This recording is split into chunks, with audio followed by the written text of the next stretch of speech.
Саламатсыздар ма? Құрметті қатысушылар, бүгін бізде 3-ші сабақ, сол бойынша видео түсіріп келе жатырмын. Так, енді жасанды интеллект құралдары.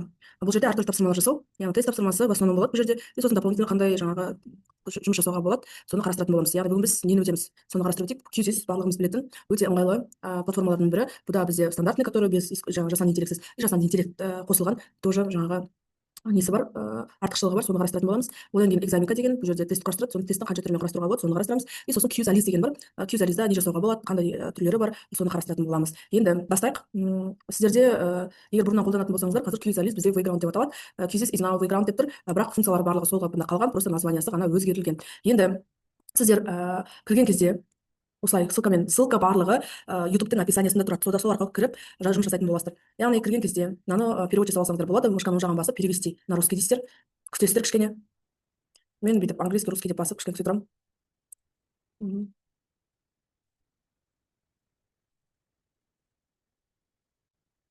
Бұл енді интернеттің жұмыс жасауына да байланысты.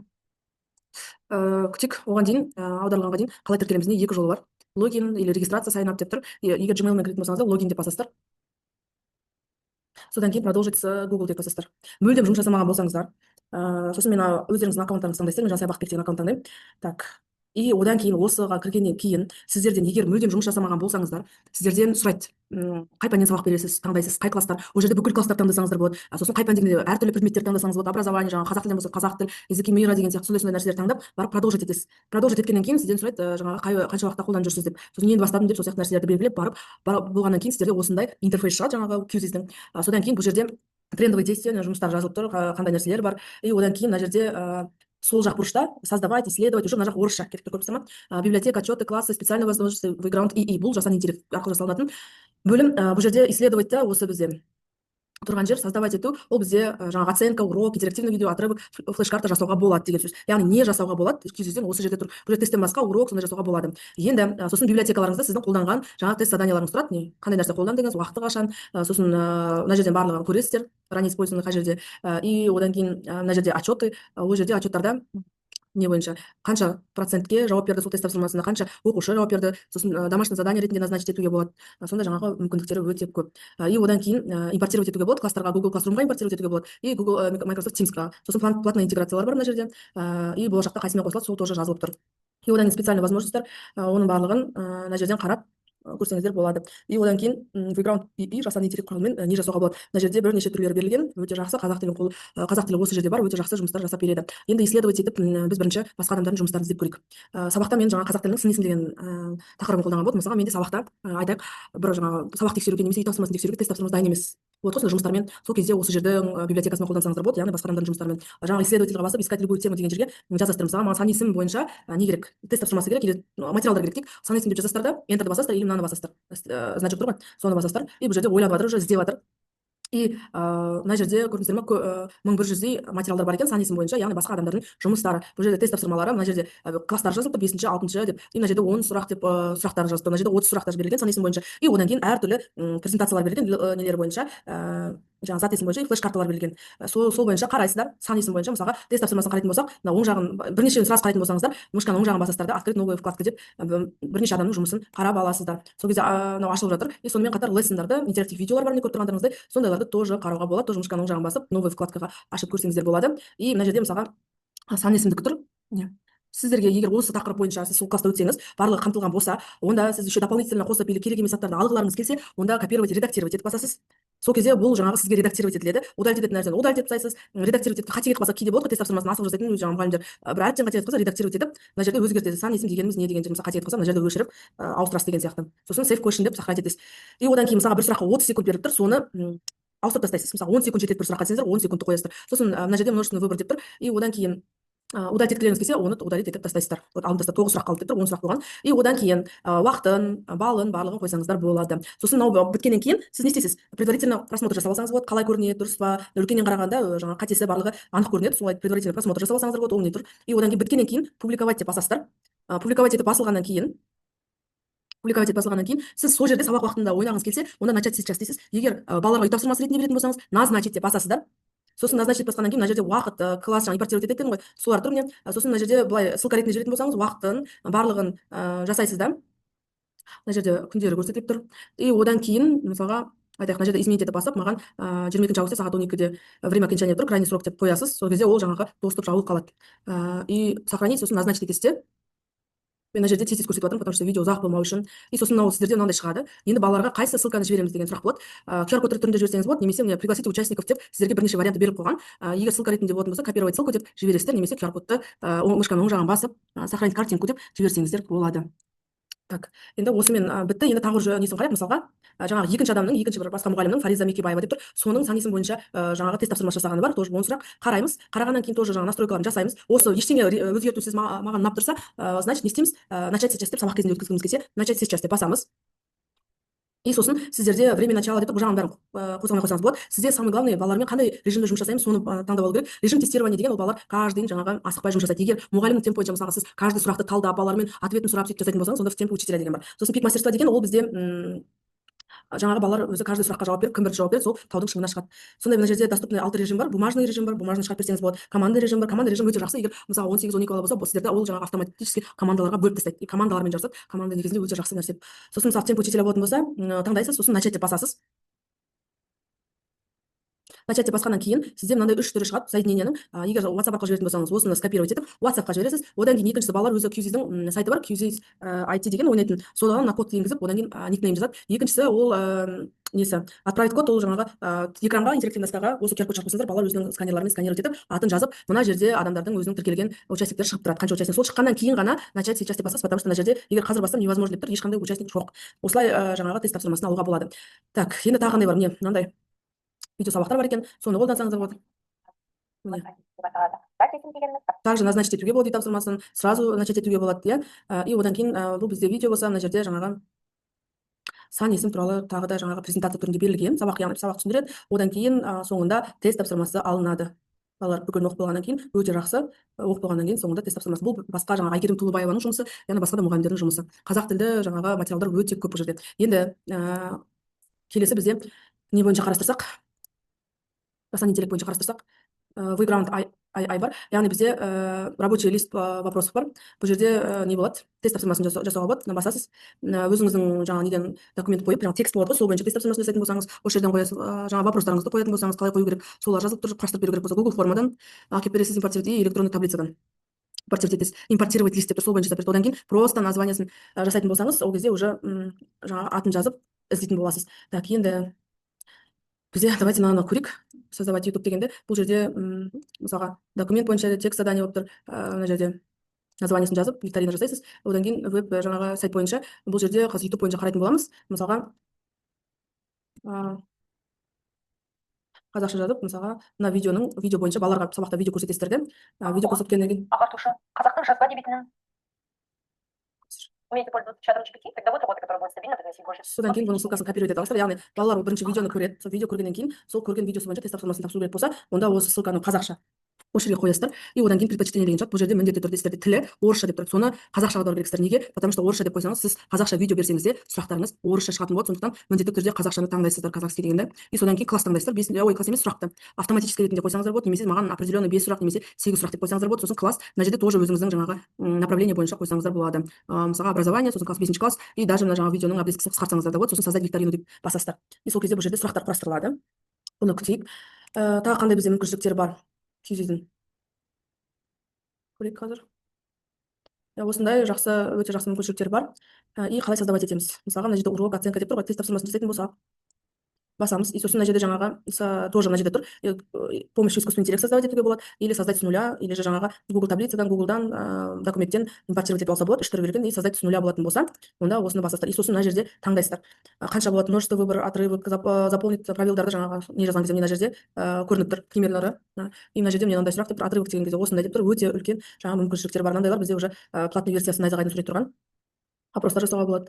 Вот осындай множественный выбор деп таңдайсыздар. Сосын таңдағаннан кейін мына жерде сұрағыңызды қоясыз. Қазір мен мына жерде бір дайын сұрақ болсам, мысалға жаңағы искусственный интеллект бойынша сұрағымыз дайын болды. 5 сұрақ дедік, 5 сұрағымыз дайын. Егер осы сұрақ ұнап тұрса, болды, дальше предварительный просмотр жасап, публикация жасап, бағанағы мен көрсеткендей жұмыс жасай берсеңіздер болады. Егер мысалға жаңағы тест создавать ететін болсақ, жаңағы көрсетіп жатқан, онда осы жерге қоясыздар, өздеріңіз создавать ететінді.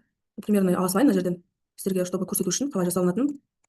Сіздер барлығын шұқылап, жаңағы қарап жасай беріңіздер. Өйстіп осыны зерттеумен ашып тексеріп көрумен негізі адамның жұмыс жасау қабілеті артады, сауаттылығы, цифрлық. Так, енді қайсы ответ правильный дегенде мына жерде барлығы өзі көрсетіліп тұр. Соны белгілейсіз. Картинка қойсаңыз болады, мына жерге устройстводан ссылкасын қойсаңыз болады. Яғни өте көптеген мүмкіншіліктер бар. Сосын секундтын қойсаңыздар болады, 10 секундқа деген сияқты. И болғаннан кейін мына жерге тоже мысалы Абай Құнанбаевтың фотосын қоюға болады устройстводан. Менде Абай Құнанбаевтың фотосы бар, сондықтан сол фотоны қойып қояйын. Тик. Также ставка вот өте әдемі тест тапсырмасын жасауға болады. Сонымен қатар мына жерде көріп тұр ғой, x квадрат дегендер, индекстер қоюға болады, формулалар қоюға болады. Мүмкіндігі өте көп, математикадан барлығына қолдануға болады деген сөз бұл. Так, енді пояснение жазып қойсаңыздар болады маған. Үй тапсырмасын берген кезде дополнительный. Сосын save question деп сохранить етеміз. Бізде бір сұрағымыз дайын уже. Предварительный просмотр жасайтын болсақ, бізде осындай болып шығады экранда балаларға. И сосын тағы да қосатын болсаңыз, добавить вопрос деп, немесе искусственный интеллектпен жасасаңыз болады, дальше шашып кетсеңіз, или жаңағы базадан, библиотекадан басқа мұғалімдердің жұмыстарын іздесеңіздер болады. Мысалға, маған Абай Құнанбаев туралы керек болса, осы жерден искать етеміз. Мына жерде тілді таңдасаңыздар болады, чтобы сортировканы өздеріңіз жасайсыздар по желанию. И мысалға, маған мына жерден 15 сұрақ бар деп тұр, соның ішін ашып көреміз. И сосын маған ішінен ұнаған болса, мысалға Абай Құнанбайұлы кім, Дана, ақын деп тұр ғой. Мысалға, мынау ұнап тұр, мен добавить вопрос деймін, менде мына жақта автоматически шығып тұр. Вот. Сосын мынау ұнады дедік, су добавить вопрос. Сөйтіп маған осы жерден, осы жаңағы біреудің жұмысынан, бір тестінен жаңа 2 сұрақ ұнады, значит мен осы 2 сұрақты аламын. И тағы да екіншісін көретін болсақ, вот мына жерден басамыз, бұл жерде премиум ресурста қолданады екен. Так, ол жағы керек емес. Абай Құнанбаевтың тестін алып, тағы да мына жерде тағы да еңбектер тұр. Маған мысалға мынау ұнады, добавить вопрос деймін. И сонымен болды. Осы сұрақ жетеді десек, бізде жаңағы бұл жердің мүмкіншілігі көп. Өзіңіз қоссаңыз да болады, басқа мұғалімдердің жұмыстарын алсаңыздар болады, жасанды интеллектпен жасасаңыздар болады, яғни мүмкіншілігі өте көп. И осыдан кейін осылай менде сұрақтар шықты. Предварительный просмотр жасап, не жаңағы басқа адамдардан алған сұрақтарым 3 сұрақ. Сонымен болды. Также публикация жасап, енді бұл сіздің өзіңіз создавать еткен ғой. Сондықтан атын жазып, сабақты көрсетіп, барлығын жазасыздар. Чтобы жаңағы тексер сізде бұл ненің тюзиздің базасында болды, жаңағы басқа адамдардың жұмыстары сияқты, сол сияқты бұларды да шығып тұрады. Так, таңдайсыз образование деп. Класс қанша, қандай классқа арналған деп, 7-ші класс деп айтайық. Тіл қандай, соны таңдайсыздар. Қазақ тілі. Сосын частный немесе өзіңізге ғана или общественный қойсаңыздар болады. И сосын мына жерге фотосын қойып қойсаңыздар болады. Жаңағы сияқты, жаңағы біз деген кезде Абайдың фотосы шығып тұрды ғой, тура сол сияқты қылып қойсаңыздар болады. Мына жерге қойып қойын. И сосын публикация жасайсыз. Болды, сонымен біздің неміз дайын. Осылай жұмыс жасауға болады. Енді келесі бізде тест тапсырмасы, ол бізде экзамика. Экзамика бізде қалай жұмыс жасаймыз. Экзамикада Google арқылы регистрация жасамайсыз. Бұл жерде регистрация сіздерде жаңағы почта арқылы болады. Мына жерде Google-ды значок болмайды. Сіздер бұл жерде аты жөніңізді, сосын почтаңызды, сосын пароль придумывать етулеріңіз керексіздер. Қазір менде уже екеуін де қолданып тастадым, бірақ дополнительно бір коллегамның Google-ы бар, сонымен көрсетейін. Қалай болады? Осылай ссылкамен кіресіздер. Сосын тіркелмеген болсаңыз, завести аккаунт деп шығады. И сосын мына жерде не жасауға болады? Лучшая образовательная платформа, регистрация бесплатно деп тұр. Сол жерде учитель дейсіздер. И учитель деген кезде қандай нәрселер жасауға болады? Сол көрсетіп тұр. Студент деген кезде тоже шығып тұр мына жерде. И мынаны продолжить етіп басамыз да, мына жерде нелерімізді, аты жөнімізді жазамыз. Мысалы, электронная почта. Менде басқасын жаза берейін.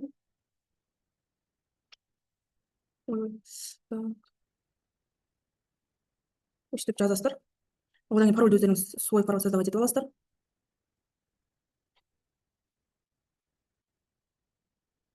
Сосын мына жерде галочка қойып, завести аккаунт дейсіз. Сохранить қойасыз. Спасибо. Так, енді дальше мына жерде өзі осындай интерфейс шығады. И одан кейін новый тест деп басатын болсаңыз, сіз создать с нуля, жаңа мен көрсеткендей, тура сол сияқты қылып QGIS-дағы сияқты создавать етесіз. И сосын искусственный интеллект арқылы немесе жаңағы импортировать, жаңағы материалдарды импортировать ету арқылы жасауға болады. И мына жерде создать с нуля да добавить вопрос деп өзіңіз жаңағы мына жерге жазып, қандай екенін, множественно это правда ложба, яғни бұл өзіңіз создавать ететін бізде бөлім болады. Өзіңіз заново без искусственного интеллекта қолыңыздағыдай материалдармен или өзіңіздің ойыңызбен құрастырасыз. И сосын нелерін қоясыздар. Варианттарын қойып, қанша правильный ответ, соның барлығын қойып шығасыздар. И одан кейін сохранить етесіздер. Давайте бұны да бір примерін тоже көрсете салайын. Мына жерде так бір тест тапсырмасы болса, мынаны алсайын, чтобы было понятно. Мына жерде вот давайте мынаны алсайын тоже. Копировать етіп. Абай Құнанбаев қай жылы дүниеге келген? Одан кейін 1845, өзім жаза салайын. Добавить ответ 1846. Добавить ответ 1865 дейік. Бізден правильный, оны соны белгілейміз. И одан кейін болды. И объяснение жалғыңыз келсе, объяснение тоже салсаңыздар болады. Тоже мына жерде картинка, жирный қылып, сондай өзгертсеңіздер болады. Курсивный қылып, өздеріңіздің жаңағы нелеріңізге байланысты, фокустарыңызға байланысты и қанша правильный ответ мына жерден қоясыздар. Содан кейін барып сохранить етесіздер. болды, менде бір сұрақ дайын уже. Осылай отдельно жаңағы өзіңіз тест тапсырмасын создавать етсеңіздер болады. Одан кейін сохранить етіп басасыздар, болды, и выполнить деп тест шығады. Бұл сіздің тест тапсырма жасау бойынша. Мен көрсете салайын дальше. И мына жерде оценка вот сводка деп тұрады. Бұл жерде яғни только процент результат көрсетсеңіз болады, немесе сдан не сдан дегенді көрсетсеңіз болады. И сохранить кнопкасын басасыздар. Основные настройки, названиесін жазасыздар. Мысалы Абай Құнанбаев туралы. Мына жерде жазбай кетіппіз.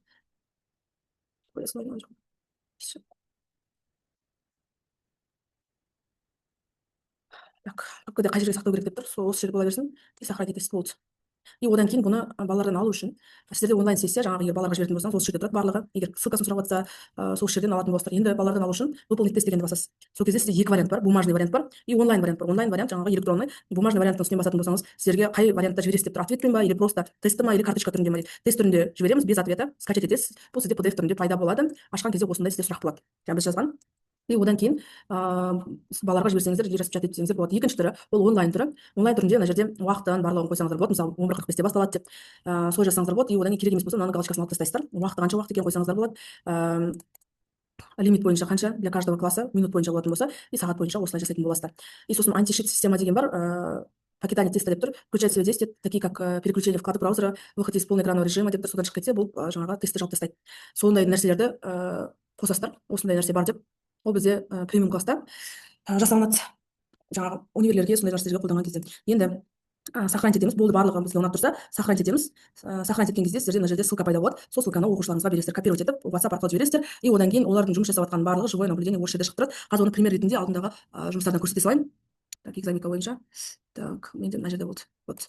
Мынандай жерде мысалға ссылканы берген кезде мына жерде кім қанша процентке жауап берді, солар шығып тұрады. 20%-ке осындай адамдар жауап берді, участниктар, результаттары қандай, осы жерде барлығы шығып тұрады. Сосын егер осы тестті бітіретін болсаңыз, закрыть сейчас деп мына жерде барлығы жазылып тұр. После закрытия участника может начать тест деп тұр. И закрывать етесіз. Содан кейін балалар тест тапсыра алмайды. Болды, осылай жұмыс жасайды. Средний балл көрсетіп тұр. Мысалы, мынанша адам тапсырды, соның сол бойынша жаңағы 50% қана білімін көрсетіп тұр деген сияқты анализ жасап береді. Бұл жерде енді генерация ИИ мен көрсетіп жіберейін сіздерге. Бұл жерде генератор ИИ деп тұр. Бұл жерде тоже 3 түрі берілген. Вставить текст жасасаңыздар болады, загрузка материал жасасаңыздар болады. Негізі былай көрсете салайын сіздерге түсінікті болу үшін. Так, тоже Абай Құнанбаевты аласайын. Мысалы ретінде Википедиядан аласыздар, текст бойынша десеңіздер, и сосын мына жерден копировать етіп алып, мысалға. Сосын так, вставить тексті осы жерге қоясыздар. Например, деп тұр ғой, 2000 сөз деген қоюға болады. 2000 деп тұр. Премиумда бізде бесплатно 300 символ деп тұр. Сол текст бойынша сұрақтар жазсаңыздар болады, немесе искусственный интеллектті қолдансаңыздар болады. Ол кезде жазасыздар, мысалға деп жазылып тұр, история деп. Егер сіз просто жаңағы текстің ұзындығына байланысты сіздер рұқсат ашып, қазір жазған интеллект деп жазсам, бұл жерде генерация жоқ деген деп қоссам, көк свет жазады. Яғни 20-дан асу керек. И сосын мына жерде тілді таңдайсыздар, міндетті түрде қазақ тілі болса, қазақ тілінде болатын болса, қазақ тілін, орыс тілінде болатын болса, орысша таңдайсыздар. И сосын сұрақта 5-15 сұрақ бесплатно беріледі, соны таңдайсыздар. И сосын генерация жасайсыздар. Генерация жасалып жатыр. Күтейік. Осылай экзаменкада, квизизда жұмыс жасауға болады. Қандай мүмкіншіліктері бар, соны көрсетіп жатырмын. Так, енді бізде последний қалды. Не шықты? Также дополнительно қосқыңыз келсе өзіңіз қоссаңыз болады. Сосын сохранить етесіз. Сохранить еткеннен кейін выполнить тест дейсіз. Екі варианты бар, бумажный, бұл жерде тоже таңдайсыз, скачать. Бізде мынандай болып шықты міне сұрақтары. И одан кейін выполнить онлайн деген бар, тоже бұл жерде уақытын барлығы настройкасы жасайсыздар, сохранить етіп балаларға жібересіздер. Осымен болды. Енді бізде үшінші программа бізде Qzaliz деп аталады. Так, Qzaliz. Енді Qzaliz өте жақсы программа. Давайте бұны тоже көрейік жұмыс жасап.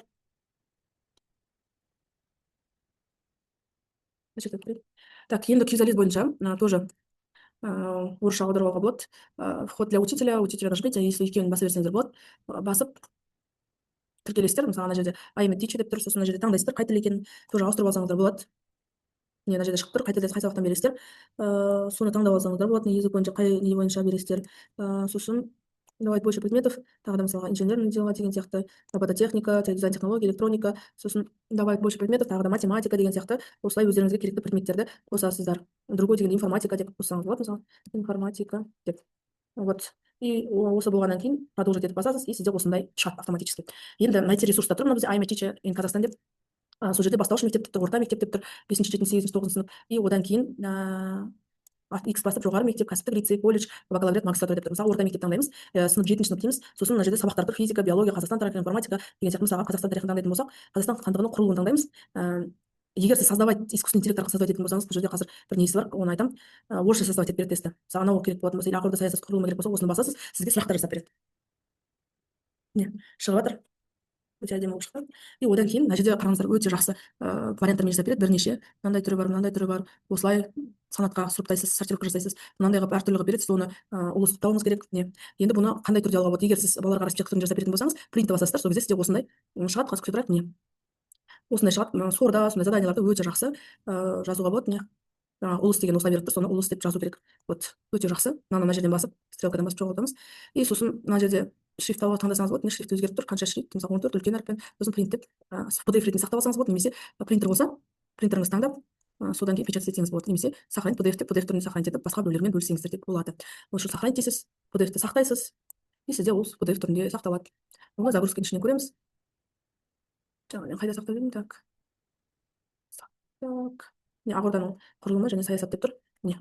И осыны бөлісе бересіздер. Өте әдемі. И одан кейін try it деп тұр. Try it дегеніміз бізде жаңа қандай немелермен бесплатно ойнауға болады. Соны көруге болады. Басасыз. Мынандай болып шығады. Старт.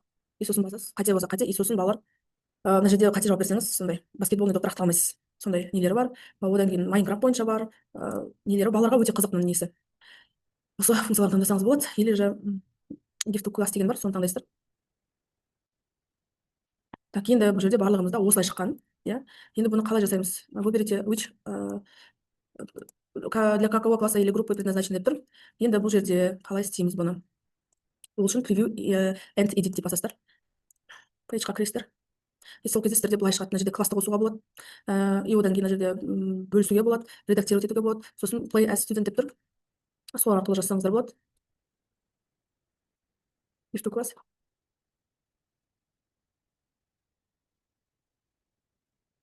Так, класс қосылайық бірінші. Класс 6-шы класс деп жазасақ. Жоқ, бізде 7-ші класс болды ғой. 7-ші класс деп жазсақ. Мына жерде аударып аласыздар. Регистрация случается в записи видеокод класса жаңағы кюзализм, сонымен или Google аккаунтпен кіріп беріп, мынаны таңдай берейік. Создать класс. Учебный программаларды таңдайсыз мына жерде. Қайсы екенін. Простой. Так. Или пропускать ете салсаңыз болады. Мына код класс арқылы кіреді деді, осы арқылы кіретін болады. И копировать урок класса балалар осы жерде кіріп жаңағы жұмыс жасайтын болады. Енді жаңағы тестімізді gift to class. Не, сол кезде автомат түрде мынандай шығады. И содан кейін барып тоже аударып алсаңыздар болады. И бұл жерде таймер барлығын қойсаңыздар болады. Настройкалардың барлығын қарап, қанша количество попыток бересіз, солардың барлығын қойсаңыздар болады. И одан кейін продолжить етіп басасыздар. Продолжить еткеннен кейін тоже егер түсініксіз болса, перевести орысшаға жасап алсаңыздар болады. Мынандай болады. И одан кейін пропустить и продолжить сейчас деп айтасыз. Сол кезде код классы мынандай. Сосын QR кодпен шығарсаңыздар болады. Сканировать етіп кіреді. Ссылка на маги класс. Копировать етіп балаларға жіберсеңіздер болады. Сол арқылы жұмыс жасайсыздар. Мына жерде қалай көрсетіп тұрады, лидерлардың барлығы шығып тұр. Вот осындай дүние жасауға болады бұл жерде. И одан кейін енді создавать еткен кезде бізде бірнеше түрлері бар. Пройдите тесты, которые вы уже сделали, дайте вашему классу PDF YouTube, создайте он тест с помощью и деп тұр, и количество редактор со звуком и в вопросах. Так, мына жерден басқан кезде мына жерге жазасыздар. Мысалы, сан интеллектте жазатын болсаңыздар, мұнда сіздерге не орысша жасап береді, қазақша жазасыз, жаңағы қазақ әріптерін жазасыз. Ол сізге, например, сондықтан ана жақтан алған өте ыңғайлы. Егер орысша болса, салаңыз. Вот я преподаю в русский деп тұр, мына жерде қазақша деген жоқ. Қарап көрсеңіздер болады. Только сол тіл таңдап, и одан кейін класс таңдау керексіздер. Так. Русский болып кете берсін енді. Класс, например, 8, и мына жақта сұрақтар жасалынады. Не, орысша шығып жатыр. Бұл бізге керек емес. Енді тест жасайтын болсақ, өзіміз мына жаңағы создать умный тестті орысша шығып кетеді. И өзіміз создайтын болсақ, классический редактор викторинға кіреміз. Сосын названиесін жазамыз. Сосын добавить вопрос новый. И мына жерде сұрағымызды жазамыз, ответімізді жазамыз мына жерде. Добавить ответ деп тағы 4 вариант болса, А, Б, С деген сияқты осылай қоямыз. И одан кейін бросанды интеллект болды. Мына жерде деп қояйық. Секундын өзгертетін болсақ, осылай қоямыз. И множественный выбор. Пожалуйста, добавьте вопрос. Но дополнительно кішкене қосып жүру керек та. Вопрос бізде примерно осындай вот правилдармен. И порядокты қосып. Добавить до 6 неге дейін қоюға болады деп тұр. И одан кейін Так, мынаны болғаннан кейін мына жерге жаза салайық. Пожалуйста, добавьте изображение в качестве новый вопрос, чтобы создавать эту үшін деп тұр. Мынаған бір новый сұрақ қоя салайық.